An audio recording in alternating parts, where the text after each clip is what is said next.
Assalamualaikum warahmatullahi wabarakatuh. Alhamdulillah wa syukurillah wala haula wala quwata illa billahil alil azim, amma ba'. Pada video kali ini kembali Madia akan mereview satu akun dari Biblioplogi ya, dimana akun ini berusaha dia untuk menyanggah dan mempertahankan apa yang dia coba untuk argumenkan mengenai kesaksian seorang mualaf Natalia Iriani, yang dia di situ menggambarkan bahwa ketuhanan konsep yang sebenarnya adalah ketuhanan yang Maha Esa atau yang Esa dalam bentuk hal apapun itu sudah tertuang, baik itu di dalam Al-Quran itu sendiri maupun di dalam kitab suci sebelum Al-Quran itu datang. Mari kita simak aja apa yang ingin coba argumenkan oleh akun ini ya. Mari kita simak aja dulu. Dia di sini mau mencoba untuk menyanggah mualaf Natalia Iriani tersebut. Oke, mari kita simak. Go. Di video kali ini saya akan memberikan tanggapan terhadap kisah hidup seorang yang dulunya beragama Kristen atau sekarang sudah mantan Kristen yang bernama Natalia Iriani. Nah, di channel YouTube-nya dia mengatakan bahwa dia berpindah keyakinan atau kepercayaan atau agama justru karena membaca ayat-ayat dalam Alkitab. Menarik. Mari teman-teman silakan lihat cuplikan videonya.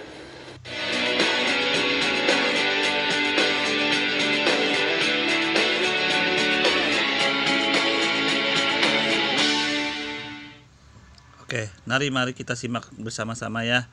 Apakah akun Biblioplogi ini bisa mempertahankan konteks ayat di dalam Bible tersebut yang menjelaskan bahwa sebenarnya Tuhan itu yang Maha Esa?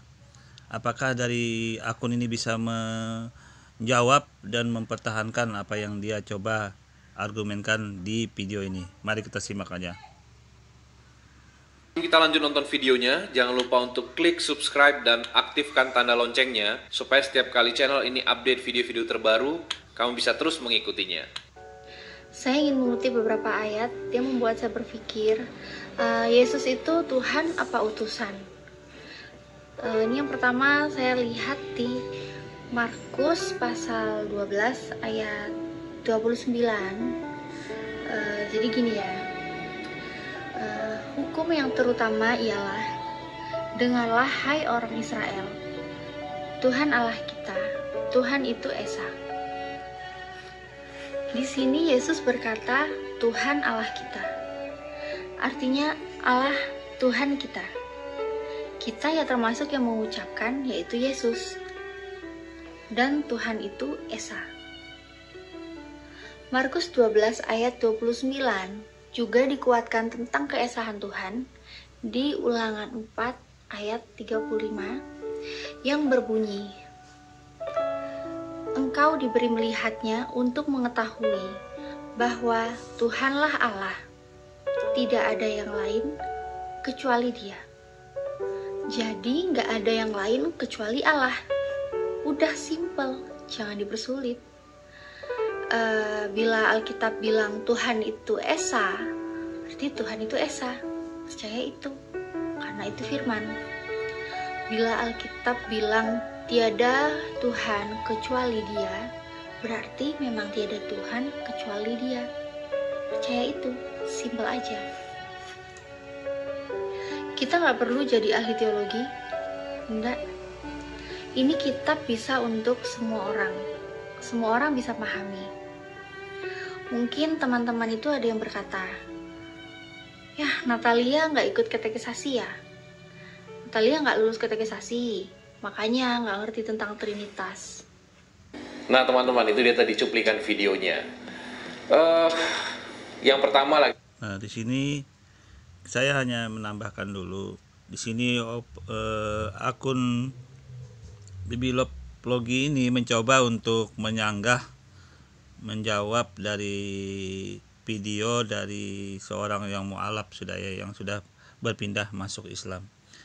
Nah, kita mau lihat apakah argumen akun ini yang Logi ini mampu untuk menyanggah konsep ketuhanan yang Maha Esa di dalam Bible dia itu sendiri, atau dia hanya berargumen logika atau berargumen sanggahan yang tidak ada menyanggah sama sekali materi dari dalil atau ayat yang sudah dibacakan oleh mualaf tersebut.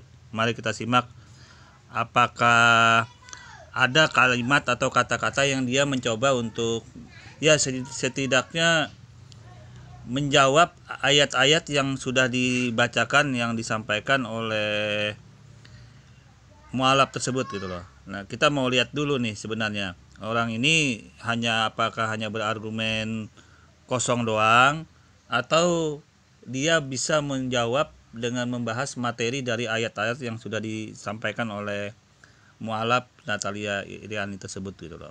Saya sih sangat berharap orang ini bisa membahas materinya, karena kalau dia bahas materinya ini sebagai pelajaran kembali untuk mengetahui bahwa konsep ketuhanan Esa yang di dalam Bible dia tersebut itu bagaimana gitu loh. Konsep ketuhanan yang Esanya itu yang bagaimana, apakah sama konsep ketuhanannya dengan ajaran Taurat, apakah sama, karena di dalam ajaran tersebut bahwa Tuhan itu tidak kelihatan dan kita tidak bisa sanggup melihatnya, tidak mungkin mampu melihatnya dan tidak kelihatan sifat Tuhan gitu loh. Nah, itu juga sudah diinformasikan di dalam Bible mereka. Oleh karena itu sebenarnya saya berharap akun ini mampu untuk menjawab materinya gitu loh. Materinya bukan hanya berlogika-logikaan atau menjawab sesuatu dengan secara umum tanpa menjawab materi yang disampaikan oleh mualaf Natalia tersebut gitu loh. Karena itu termuat di dalam Bible Anda sendiri, konsep ketuhanan yang Maha Esa tersebut. Nah, saya sebenarnya berharap dari itu, apakah suatu keyakinan hanya dengan bermain logika-logika jawabannya, atau hanya bermain sesuatu yang jawabannya untuk menjawab secara umum tanpa membahas materi ayat tersebut gitu loh. Nah, itu sebenarnya sih saya berharap dari mulut orang ini keluar itu jawaban yang membahas materinya. Tapi mari kita simak aja langsung bagaimana orang ini menjawab gitu loh. Mari kita simak, go. Saya harus katakan bahwa hak asasi seseorang untuk berpindah keyakinan atau agama dari agama sebelumnya kepada agamanya yang baru, ya. Tapi lagi-lagi saya pikir tidak etis kalau kemudian kita misalnya sudah berpindah kepada agama kita yang baru atau kepada keyakinan kita yang baru, lalu kita masih ngerecokin agama yang kita yang lama atau yang dulu pernah kita percayai. Nah, termasuk juga Natalia Iriani ini ya. Bagi saya silakan saja Anda berpindah kepada keyakinan atau agama Anda yang baru, tapi tidak perlu juga kemudian Anda mengotak-atik lagi doktrin atau pengajaran kekristenan yang dulu Anda pernah anut atau Anda pernah percayai. Kalau sungguh-sungguh. Oke. Di sini langsung saja ya, dia akan menganalisa dan menjawab dulu. Kalau Anda mengatakan kalau sudah menjadi mualaf, tidak perlu lagi merecokin kepercayaan dia yang dulu. Saya kira itu argumen Anda seperti ini sebenarnya kurang bagus, kurang tepat. Seharusnya Anda bahas aja langsung materinya yang disodorkan oleh mualaf tersebut. Karena apabila Anda berbicara begitu, saya pun juga bisa berbicara seperti ini. Itu dari para murtad, Abraham Effendi Usman. Saya langsung sebut namanya aja, Abraham Effendi Usman. Terus pendeta Saifuddin, ya kan? Mereka itu gencar sekali, bukan hanya merecokin, bahkan masuk ke dalam Al-Quran dan Hadis membahas itu semua.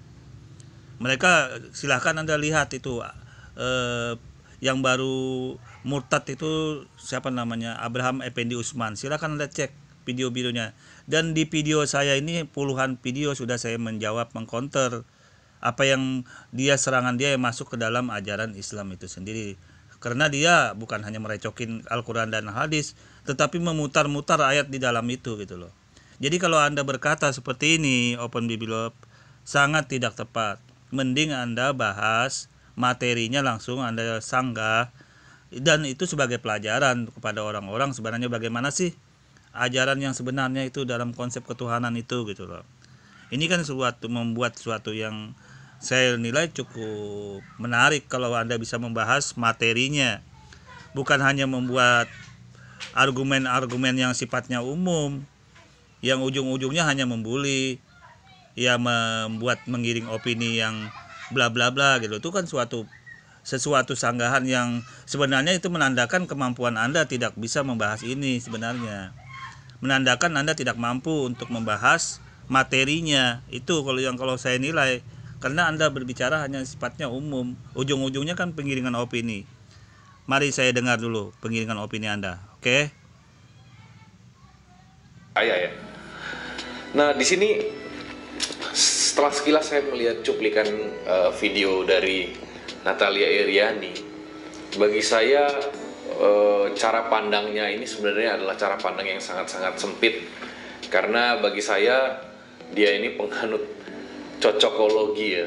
Jadi cocokologi itu satu ilmu yang mencomot-comot ayat lalu tafsir-tafsir sendiri dan dipahami sendiri dan diyakini sendiri. Nah, ini sesuatu yang lucu sebenarnya bagi saya ya.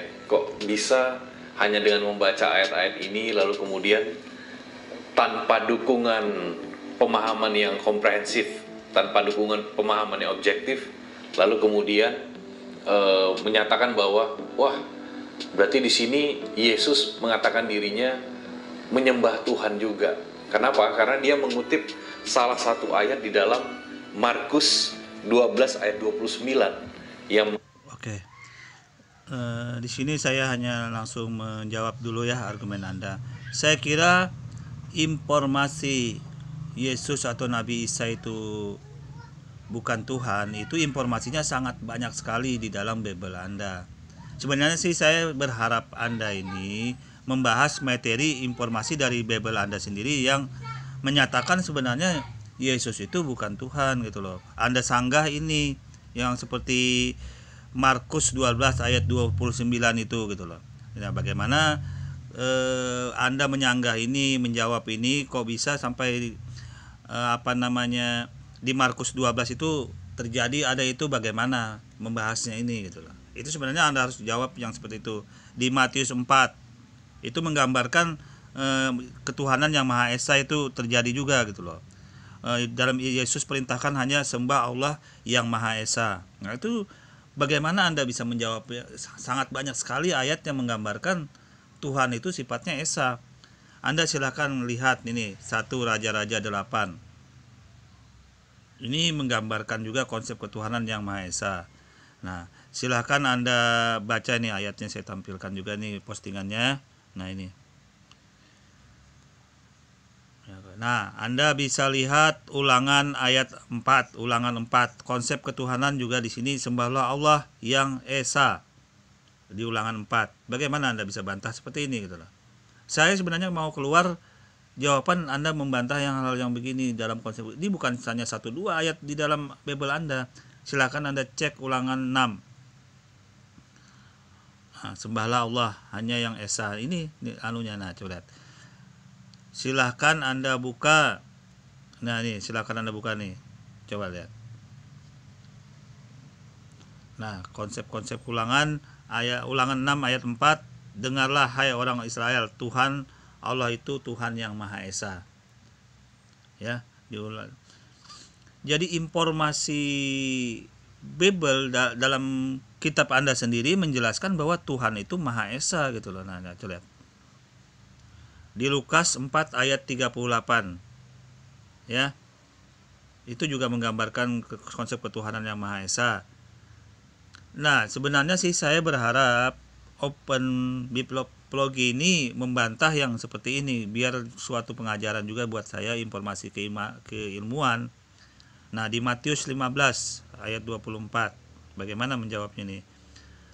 Aku diutus hanya kepada domba-domba yang hilang di umat Israel. Nah, dengan dalam posisi ini pun ini menggambarkan bahwa Yesus Kristus itu diutus hanya untuk bangsa Israel, dan ini sebagai gambaran kembali membuka lubang terbaru kembali bahwa Yesus itu sebenarnya untuk bangsa Israel.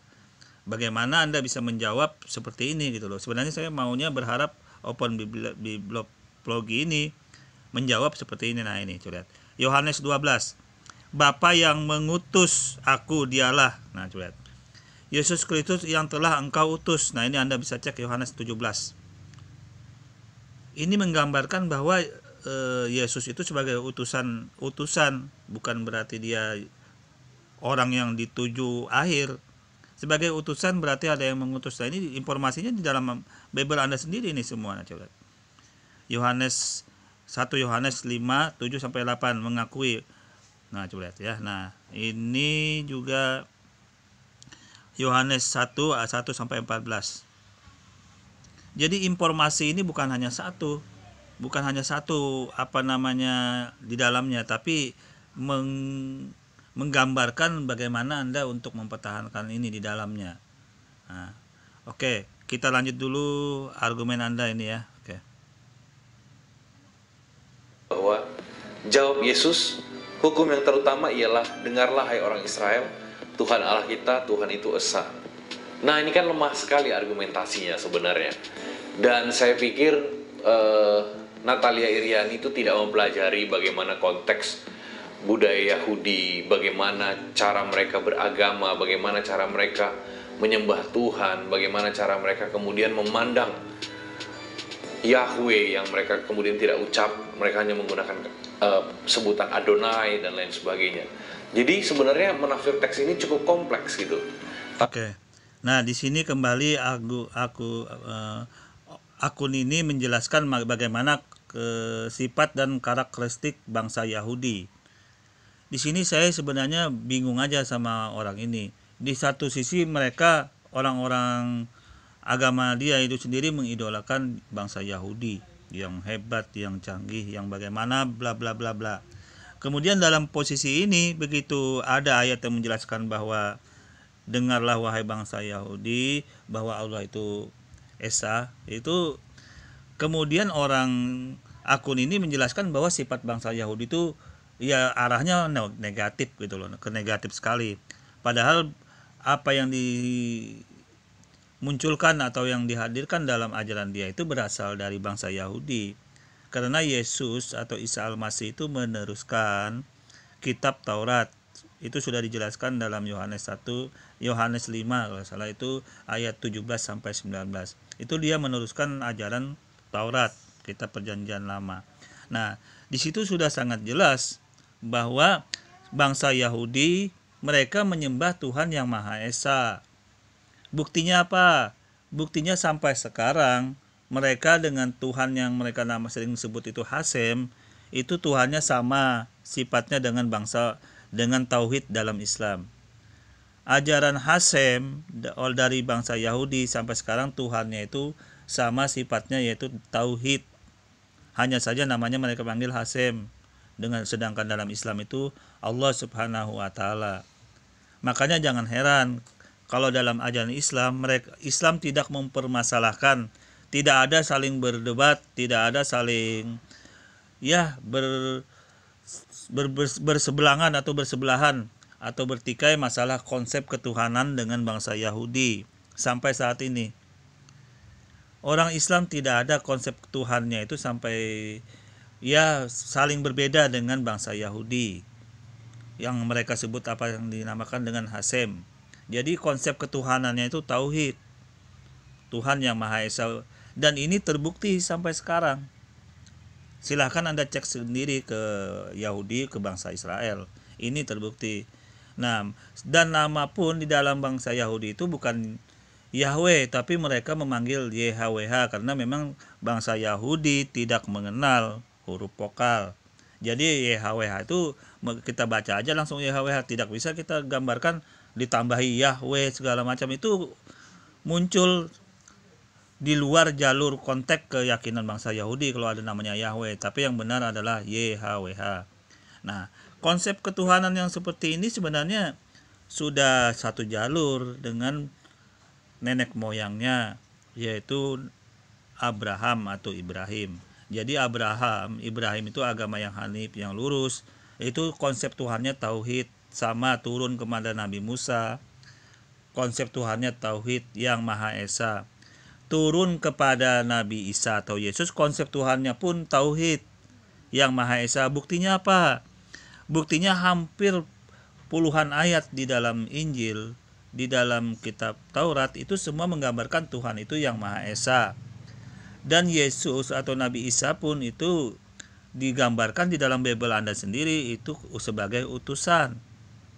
Nah itu, jadi permasalahannya hanya timbul setelah Yesus atau Nabi Isa itu wafat atau mati. Nah permasalahan konsep ketuhanan, terus permasalahan dengan Nabi Musa juga setelah Musa itu wafat atau mati juga baru bermasalah konsep ketuhanannya, yang sebagian kecil. Tapi kalau di bangsa Yahudi nggak terlalu besar masalah konsep ketuhanannya, tapi sebagian kecil bangsa Yahudi itu ada yang mempercayai rahib-rahib, kadang-kadang ada yang mempercayain kepercayaan sapi apa gitu namanya, sapi merah kayak itu. Nah itu jadi yang seperti itu yang perlu saya gambarkan mengenai dua jalur agama yang sama sebenarnya konsep ketuhanannya. Jadi intinya bangsa Yahudi secara umum konsep ketuhanannya dengan Islam tidak ada perbedaan, bertauhid semua. Oke, ini gambaran ya agar tidak ada yang sampai mengerti salah paham. Artinya semua ini sudah jelas di dalam apa Bible Anda sendiri. Oke, kita lanjut dulu ya. Nah, kenapa selalu ada ucapan-ucapan dari Natalia Iriani yang berkata, ya simple aja gitu ya. Seolah-olah teks itu dibaca tanpa mempelajari konteks budaya dan lain sebagainya, langsung ditelan mentah-mentah teksnya. Nah ini sesuatu yang sangat menyedihkan sebenarnya ya. Jadi tanpa dukungan informasi. Oke. Nah di sini saya juga ingin menjawab dari akun ini yang katanya masalah yang disampaikan dalam ayat tersebut mengenai konteks kepada bangsa Yahudi dan budayanya bangsa Yahudi itu. Apa hubungannya dengan ayat di dalam Taurat tersebut, dalam perjanjian lama, apa hubungannya? Masa suatu konsep ajaran agama, apalagi sumbernya dalam kitab suci yang diturunkan Tuhan kepada bangsa Israel Yahudi, kok bisa berpengaruh dengan budaya gitu loh? Apa hubungannya? Apa bisa budaya mempengaruhi ajaran ayat-ayat Tuhan yang di dalam kitab perjanjian lama?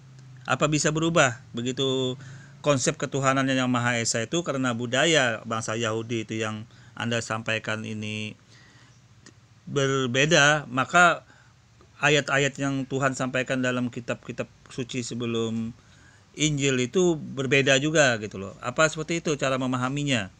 Jadi apakah agama itu bisa bisa berubah dengan suatu ayatnya itu berubah karena budaya? Saya kira itu suatu pemikiran yang sangat jauh sekali ya dalam posisi kebenaran kalau menjawab dari akun bibliologi ini gitu loh. Mari kita simak dulu bagaimana dia menyanggah dari mualaf kami yaitu Natalia ini. Karena dari awal saya dengar tidak ada sama sekali dia membahas konteks dan teks ayat yang disampaikan oleh Natalia ini gitu loh. Saya mau lihat kembali di sini apakah ini sampai sekarang ini nggak ada dia bahas nih konteks teks ayatnya. Mari kita dengar dulu kembali. Yang lengkap, lalu kemudian tafsir sendiri dan lain sebagainya. Ini sering sekali saya temui dari orang-orang mantan Kristen yang kemudian merasa tahu tentang Alkitab ya. Ini antara lucu dan menyedihkan sebenarnya teman-teman. Nah, coba lihat. Dia berargumen seperti itu. Artinya tafsir sendiri atau bagaimana bla bla bla tanpa dia menyodorkan yang benar, tafsirnya yang benar itu konsep ketuhanan yang Maha Esa itu bagaimana membahas materinya ya kan, bagaimana membahas ayat-ayat yang disampaikan oleh Natalia tersebut, membahas konsep ketuhanan yang Esa itu bagaimana. Seharusnya ayatnya karena dia mengatakan bahwa berargumen sendiri, bernafsir sendiri ayat tersebut, dia harusnya berani berargumen seperti itu. Harusnya dia mencontohkan argumen yang benar itu, tafsirnya ayat tersebut bagaimana gitu loh. Tapi dia ternyata ini cuma omong kosong doang, tidak membahas materi ayatnya. Berarti orang yang seperti ini Anda bisa nilai sendiri, sifatnya hanya berbicara, ya kalau dalam bola itu menjelek-jelekan doang, mencemooh, kalau seperti nonton bola gitu loh. Hanya sebagai penonton doang, bisa bilang jelek apa-apa, tapi dia tidak mengerti bahwa dia tidak terjun dalam pemain tersebut, tidak menggambarkan dirinya sebagai pemain, membahas ayat dan dalil-dalil tersebut. Mari kita simak kembali bagaimana dia mencoba berargumen kosong doang gitu loh, tanpa membahas materi ayat tersebut gitu loh. Lalu dia juga mengutip salah satu ayat dari kitab Ulangan. Dia mengutip dalam Ulangan 4 ayat 35, "Engkau diberi melihatnya untuk mengetahui bahwa Tuhanlah Allah, tidak ada yang lain kecuali Dia." Nah, kalau saya perhatikan, Natalia Iriani selalu mencoba menyederhanakan sebuah teks di dalam Alkitab. Dia mencomot salah satu ayat Alkitab, lalu kemudian membaca dan sudah secara literal mengerti begitu saja. Nah, coba lihat para penyimak video ini. Dia cuma berargumen seperti ini, enggak membahas materinya dari ayat yang tadi dia baca gitu loh. Saya sebenarnya berharap benar atau tidak apa yang disampaikan oleh mualaf kami Natalia Iriani tersebut. Dari akun Biblioplogi ini membahas itu ayat, materinya dibahas agar jadi pelajaran juga, dan di YouTube ini juga sebagai pengajaran, wawasan juga. Saya berharap jadi wawasan keilmuan. Tapi ternyata hanya terlontar dari mulutnya seperti ini gitu loh. Coba kita dengar. Tanpa kemudian melakukan tafsir terhadap teks itu, konteksnya, latar belakang historis dan lain sebagainya, nggak ada. Baca, ya udah, simple, jangan dipersulit. Selalu kan dia ucapkan seperti itu. Nah, kalau memang cara pandangnya seperti itu, saya nggak tahu apakah dia juga akan berkata yang sama. Udah simple, jangan dipersulit. Karena memang teksnya berkata seperti itu. Kalau misalnya membaca dalam Yohanes 13 ayat 13, "Kamu menyebut aku guru dan Tuhan, dan katamu itu tepat, sebab memang akulah guru dan Tuhan." Itu Yesus sendiri yang ngomong. Saya nggak tahu apakah Natalia Iriani kan juga berkata, udah simple, jangan dipersulit. Nah, bahwa Yesus. Coba lihat. Setelah dia membaca ayat yang awal tadi, dia melompat kembali ke Yohanes 13:13 kan. Itu artinya dia tidak membahas ayat yang sebelumnya tadi, materinya. Kemudian dia melompat lagi ke Yohanes 13:13 dengan mencari penggiringan opini ke makna Tuhan dan guru dan Tuhan tersebut gitu loh. Ya sebenarnya sih saya hanya menjawab argumen ini karena di argumen ini dia mencoba untuk penekanan masalah kurios makna Tuhan tersebut gitu loh. Kan di dalam Injil terjemahan bahasa Indonesia itu kan di Injil ini diterjemahkan, kitab Bible ini, Alkitab ini diterjemahkan dengan ribuan jutaan kitab di seluruh dunia. Tentunya terjemahan ini kan ada aslinya dong, ada bahasa aslinya. Nah, karena ini masalah esensial sekali dalam kepercayaan agama Anda, hal pokok dalam pengajaran agama Anda, tentunya hal pokok ini harus digali ke sumber aslinya, bahasa aslinya. Bahasa aslinya apa? Bahasa aslinya adalah bahasa Ibrani dan bahasa Yunani.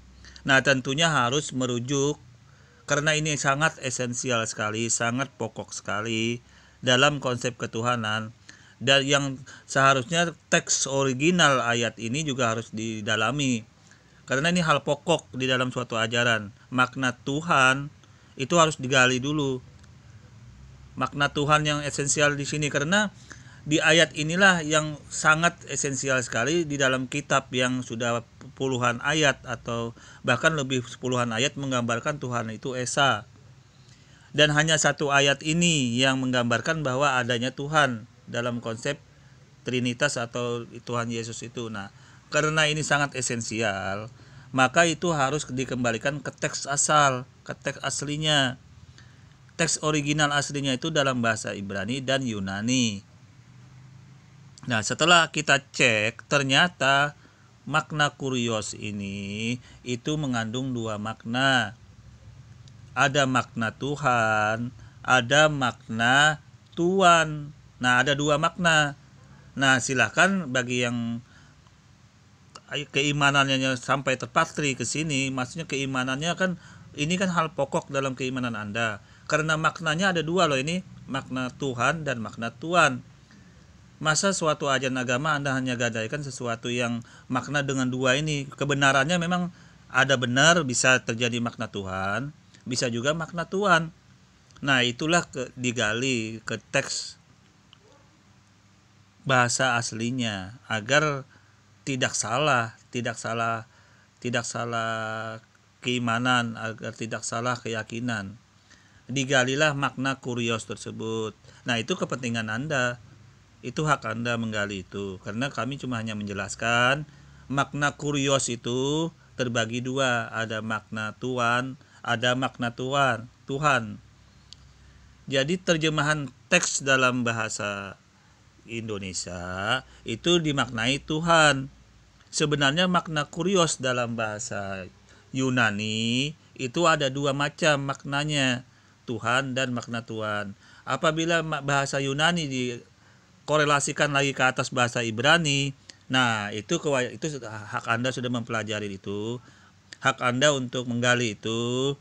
Nah, bagaimana sebenarnya makna kurios yang di dalam bahasa Ibraninya? Silahkan Anda buka, silahkan Anda pelajari. Khusus teks itu aja, ngapain susah-susah masalah kurios itu loh dibahas sampai ke Ibrani. Anda akan menemukan bahwa sebenarnya Ibrani itu, bahasa Ibrani kurios itu kalau Anda lihat ke dalam Bible, kitab Taurat, Abraham itu disebut juga kurios. Ya kan, Abraham itu disebut kurios juga di dalam kitab Taurat. Nah, Daud disebut kurios juga. Itu menandakan bahwa banyak sekali di dalam kitab Perjanjian Lama atau Taurat itu menggambarkan bahwa makna Tuhan itu sangat banyak sekali. Silakan Anda merenungkan ini masalah ini. Nah, tapi yang jelas hal-hal pokok dalam suatu ajaran yaitu tentunya harus menggali teks dari makna yang menjelaskan itu semua kebenarannya, karena terjemahan itu harus dirujuk ke makna bahasa aslinya gitu loh. Kita lanjut dulu di argumen orang ini. Guru dan Tuhan, apa mungkin dia akan juga berkata hal yang sama? Jangan-jangan untuk teks tertentu dia berkata udah simpel, jangan dipersulit. Tapi untuk teks-teks yang secara literal, terang-terangan mengatakan bahwa akulah guru dan Tuhan seperti yang Yesus ucapkan, dia mungkin gak akan mudah berkata, udah simple, jangan dipersulit. Iya kan? Bener gak? Ini terang-terangan loh Yesus berkata. Sebenarnya juga kembali ke teks original teks, bahasa aslinya juga nggak terlalu ruwet kalau saya nilai. Tinggal dibuka aja Google, translate Google, atau dibuka aja kitab Yunani aslinya, bahasa aslinya kurios itu bagaimana maksudnya. Sudah kelihatan, sebenarnya juga itu tidak sulit, tidak susah juga, dan bukan keruwetan, itu sebenarnya simple. Tinggal dicek aja makna kurios, lihat di bahasa Yunaninya, lihat dikorelasikan dengan bahasa Ibrani, apa makna teks itu gitu loh. Nah, saya hanya menggambarkan bahwa makna kurios itu sebenarnya bukan hanya Tuhan, tetapi ada Tuhan juga maknanya di dalam. Nah, Anda tinggal menggali makna kurios itu, kira-kira bagaimana caranya menjalankan atau menerapkan makna kurios ini yang pas makna Tuhan atau makna Tuhan. Tentunya digali dengan konteks dari ayat tersebut gitu loh, di konteks. Nah, itu hak Anda, tugas Anda sih sebenarnya, karena Anda yang berkepentingan. Ini karena Anda yang beriman kepada makna itu gitu loh. Kalau saya hanya menjelaskan sesuai dengan kemampuan saya dan informasikan hanya secara umum, tidak memperdalam makna kurios itu sampai ke Ibraninya gitu loh. Oke, kita lanjut dulu ya. Itu. Nah, jadi saya pikir cara-cara berpikir seperti itu sangatlah naif ya, kalau berpikir bahwa ini dari dalam Alkitab sendiri yang justru meragukan ketuhanan Yesus. Belum lagi kalau dia nanti baca cerita dari Thomas ya, yang melihat peristiwa kebangkitan Tuhan Yesus, di mana dia berkata, Tuhanku, Allahku. Nah, lagi-lagi ini mirip-mirip dengan Yahya Waloni yang saya kemarin bahas ya. Masa saya percaya kepada Natalia Iriani, seorang gadis muda di abad 21 yang meragukan ketuhanan Yesus, yang dia sendiri tidak pernah hadir melihat peristiwa ajaib yang Yesus lakukan. Dia bukan saksi mata peristiwa yang Yesus lakukan.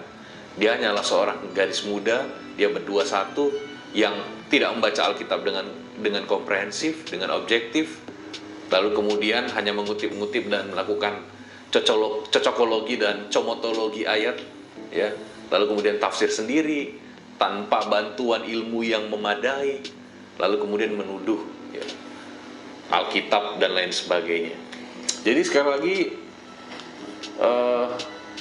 kalau memang benar-benar ingin mengutip ayat Alkitab, boleh-boleh saja, sah-sah saja, tapi harus juga ya diikuti dengan pemahaman yang baik, ilmu yang memadai, sehingga Alkitab itu tidak menjadi salah tafsir.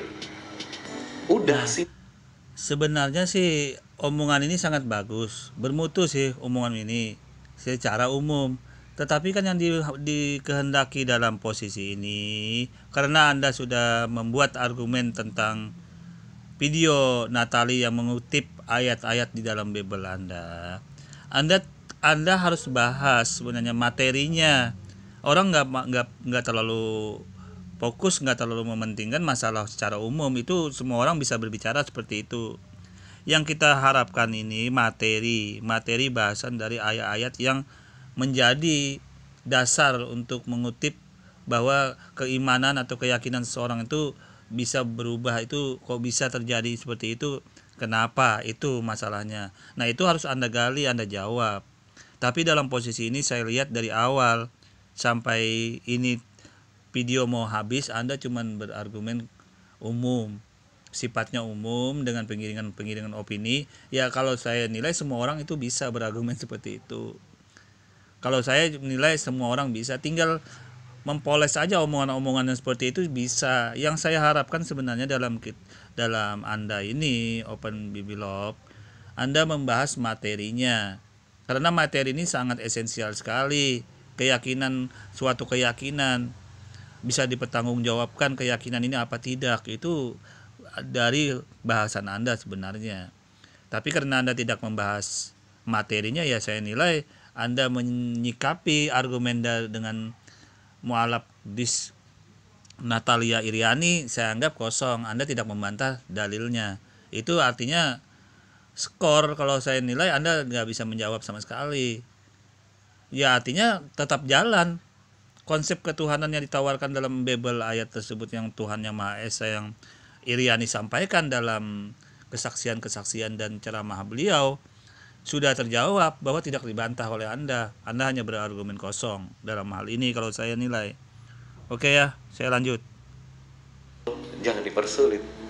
Oke teman-teman, itu dia tadi tanggapan dari saya. Kalau kamu suka dengan video ini, jangan lupa untuk klik like.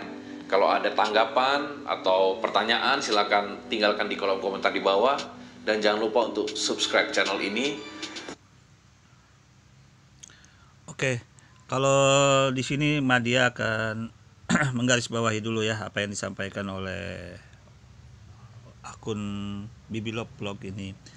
Sebenarnya dalam suatu ajaran kita kan berdasarkan kitab suci, kitab-kitab suci yang sudah diturunkan Allah Subhanahu wa taala, atau secara umum lah saya sampaikan bahwa yang disampaikan oleh Tuhan kepada nabi-nabi baik sebelum Al-Quran itu datang, yaitu pada masa-masa Nabi Musa, Nabi Isa, kemudian terakhir Nabi Muhammad.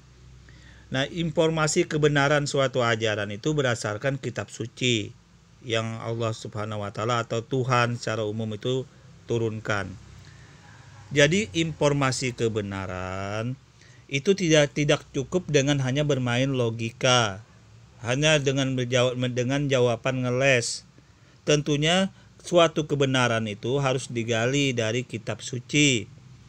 Nah, kemudian kitab suci ini itu kan kemudian diterjemahkan ke berbagai di seluruh dunia itu dengan beraneka ragam.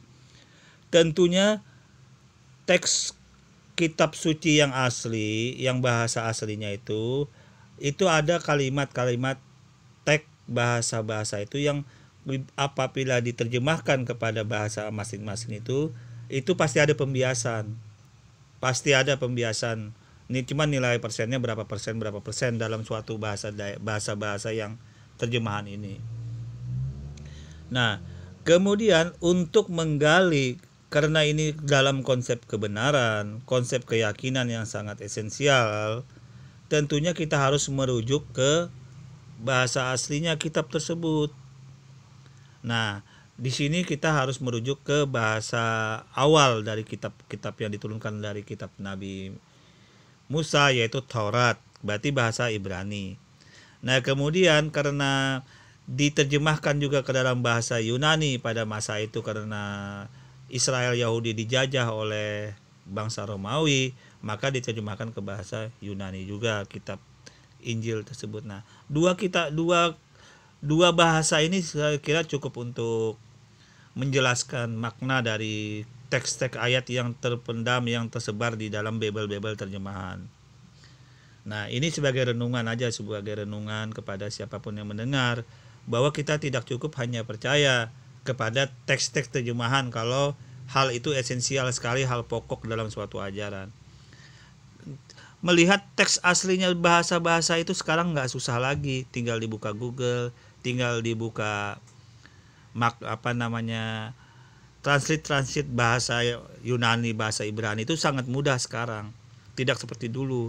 Jadi kalau saya nilai nggak ada yang sulit sekarang, tinggal andanya aja mau ndak suatu kebenaran, suatu keyakinan ini Anda bisa poles dengan sebenar-sebenarnya kalau melihat dari Bible itu sendiri gitu loh. Saya kira ini aja ya untuk review saya menjawab akun Bibloplogi ini. Oke, kurang lebihnya saya mohon maaf. Wassalamualaikum warahmatullahi wabarakatuh.